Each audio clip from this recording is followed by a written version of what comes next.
5 years ago, my world shattered when I discovered that my girlfriend, Lisa, had been unfaithful with my best friend, Ethan.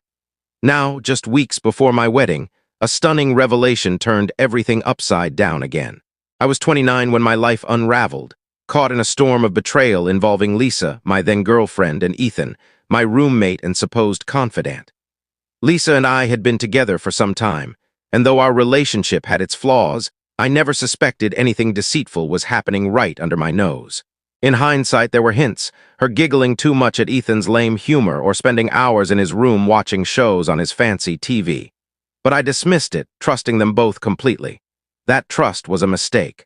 One evening, I came home to find them acting oddly, overly cheerful, like they were putting on a performance. Lisa offered to cook dinner, which was out of character, and Ethan suggested we hit up a diner together. It felt off, like they were masking something, but I was exhausted from work and didn't dwell on it. Then one night, the truth hit me like a freight train. At 2 a.m., my phone lit up with a text from a mutual friend, Sam, containing a screenshot of Lisa's chat with one of her friends. It revealed she'd been sneaking around with Ethan for months. My stomach churned as I read it, hoping it was a sick prank, but Sam wasn't the type to lie. His message was simple. "Man, you deserve to know." I sat there, staring at my phone, my hands trembling. Every memory of Lisa's smiles and late-night chats with Ethan crumbled into nothing. This was the woman I'd planned to marry, and the friend I'd let live with us to help him get back on his feet. I felt like a fool. Fury took over, and I stormed to Ethan's room, flinging the door open without knocking. There they were, sitting on his bed, looking like kids caught stealing. Their guilty expressions confirmed everything. Lisa stammered, claiming she meant to tell me that it just happened. Ethan had the nerve to say it wasn't a big deal since Lisa and I weren't working out. Lisa just sat there on the verge of tears, but I was too angry to care. She'd had months to be honest if she was unhappy, but instead she chose betrayal. The argument was a blur of shouting. I told them both to leave, not caring where they went. Ethan tried to play it cool, saying he didn't mean for things to escalate, while Lisa kept repeating she didn't want it to happen this way. Their excuses meant nothing. I crashed at a friend's place that night, unable to stay in that apartment. The next morning, sleepless and raw, I returned to pack my things. Lisa tried to stop me, babbling about not wanting to lose me as a friend. Ironic, given her actions. Ethan stood silently in the corner, avoiding my gaze. I threw my belongings into bags, not bothering to be neat, and told them I was done with them forever. Lisa looked like she wanted to say more, but I walked out, leaving that chapter behind. I didn't tell our mutual friends the details, figuring they'd hear soon enough. But to my shock, most didn't care. A few sent half-hearted apologies, but they stayed friends with Lisa and Ethan. It stung, but it solidified my decision. I cut everyone off, moved back to my hometown, changed my number, deleted my social media, and vanished from that circle. It was painful, like losing my entire world, but it was necessary. I couldn't heal while tied to people who didn't value me. At first, it was tough. I questioned if I was being too harsh, but every time I considered reaching out, I remembered their guilty faces and the lies they told. I wasn't the one who betrayed anyone. They were. Slowly, I rebuilt my life. I made new friends, advanced in my career, and met Natalie, a woman who was everything Lisa wasn't, honest, loyal, and kind. She knew about my past and respected my need to leave it behind. With her, I found happiness again. Years later, engaged to Natalie and free of my old life, I thought I'd moved on completely. But Lisa and Ethan weren't done with me yet. Life was good. I was engaged to Natalie, thrilled about our future, and certain I'd left the past behind. But one small decision brought it all crashing back. I rarely used social media, but I posted a photo of Natalie and me announcing our engagement. It was simple, just us smiling with a short caption. I expected a few likes from family and close friends, nothing more. Instead, that post opened the door to chaos. A few days later, I got a message from Lisa. My heart stopped when I saw her name. After years of silence, she was back. I didn't open it. I couldn't.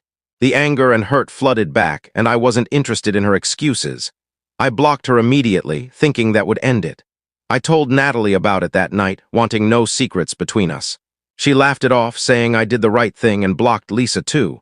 We thought that was the end. But then strange things started happening. Natalie began getting friend requests from random accounts, blank profiles with generic photos. She didn't accept them, but we both suspected Lisa was behind it. It was childish, like something out of high school, but it was annoying. I decided to delete my social media entirely. If I wasn't online, Lisa couldn't bother me. Before I did, I sent a message from one of her fake accounts, telling her to leave me alone. I blocked her immediately after and deleted my account. I thought that would be it, but Lisa wasn't done. A few days later, my sister, Rachel, called me. We're close, but she doesn't call often, so I knew something was up. She sounded serious, saying, "Hey, we need to talk about something weird." My stomach dropped. She told me Lisa had contacted her, claiming I had a son. I laughed at first. It seemed absurd. I told Rachel it was probably just Lisa stirring up drama, but Rachel wasn't so sure. Lisa had sent photos of a boy, insisting he looked like me and that she never meant to keep it a secret. I didn't believe it. If this was true, why wait years to tell me? Why not mention it when she found out she was pregnant? It felt like another manipulation, but Rachel said Lisa was persistent, almost desperate. The photos and her insistence planted a seed of doubt. What if she was telling the truth? The idea of a son out there was too big to ignore, even if I didn't trust her. For days, I couldn't focus. The thought of a child, my child, kept me up at night. Natalie noticed I was off and kept asking if I was okay. I didn't want to burden her, so I blamed work stress, but my mind was racing. I couldn't just let this go. I needed to shut Lisa down before she escalated things further. I hired a lawyer to handle it. I didn't want to deal with Lisa directly, so I asked him to send a formal letter demanding proof or telling her to back off. It felt good to pass the issue to someone else. I was ready to move forward with Natalie and leave the past behind. I thought the lawyer would end it, but a few days later he called me to come to his office. I assumed he'd say Lisa had backed off, but instead, he handed me an envelope. Inside were photos of a young boy who looked eerily like me, same dark hair, same eyes, same smile. It was like seeing my childhood self. My lawyer explained that Lisa had sent these as proof, along with a timeline. She claimed she got pregnant around the time I caught her with Ethan, but they assumed the baby was Ethan's. They only realized later, when they couldn't have more kids, that Ethan was sterile, prompting doubts. I wanted to call it a lie, but the photos were hard to dismiss. The resemblance was uncanny.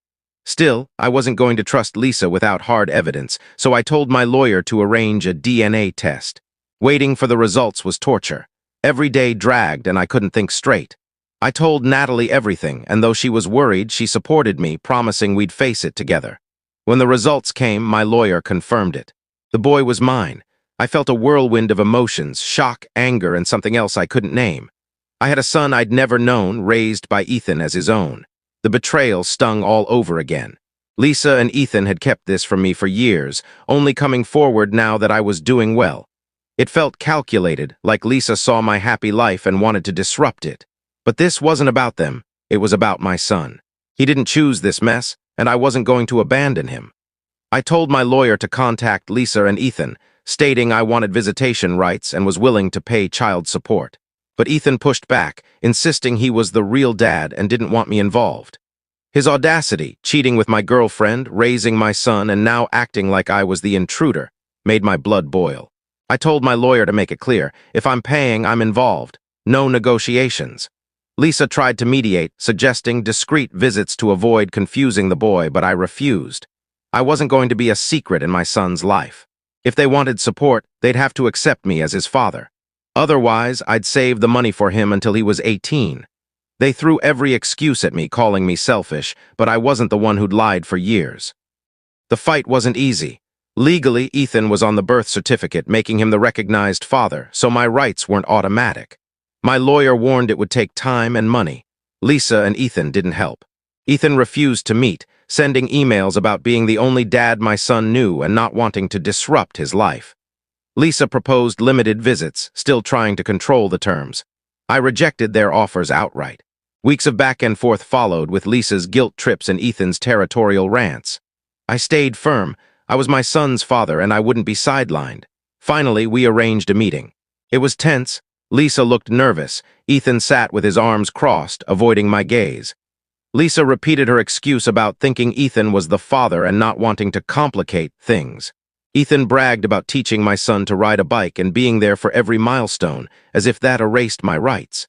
We argued for hours, going in circles. They wanted me to stay in the background, sending money but staying out of sight. I refused. My lawyer laid out my terms, regular visitation or no support. Ethan was furious, but I held my ground. Lisa suggested delaying things for a year, but I wasn't budging. If they wanted my help, they'd have to accept me as a father.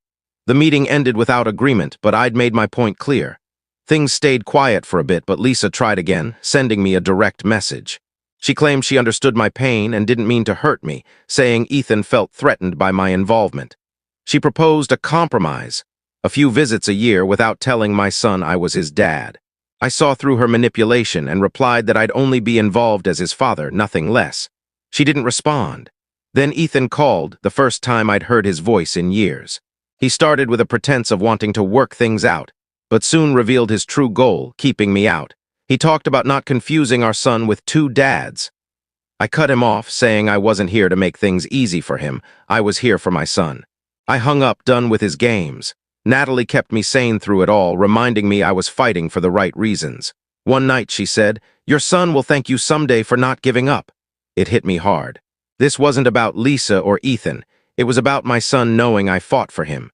After months of legal battles, we reached a settlement. I got regular visitation rights, scheduled times to be with my son, free from Lisa and Ethan's control. It wasn't everything I wanted, but it was a start. The first visit was unreal. I stood at the park, heart racing, and when he ran to me, it felt like the world aligned.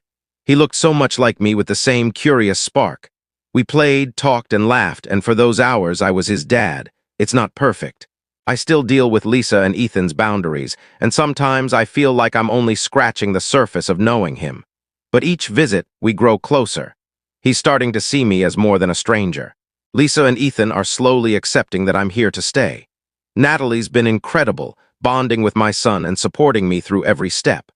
We're planning our wedding, and I dream of my son being there one day, maybe as my best man when he's older.